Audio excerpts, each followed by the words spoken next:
para penjual daging mulai menghiasi sejumlah sudut kota Banda Aceh. Mereka mulai mengisi lapak dadakan yang muncul setiap hari megang, yakni tradisi membeli daging jelang bulan suci Ramadan. Di kawasan Berawe misalnya, gelantungan daging segar mulai sudah hadir sejak pagi hari. Dan seperti tahun-tahun sebelumnya, harga daging sapi dibanderol mulai dari Rp160.000 per kilogram.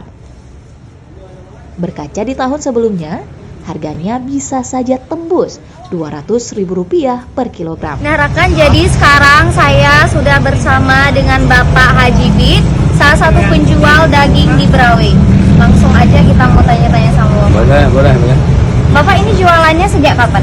Sejak udah 25 tahun. Oh, 25 tahun. Udah ada cucu-cucu jualan. Oh, gitu.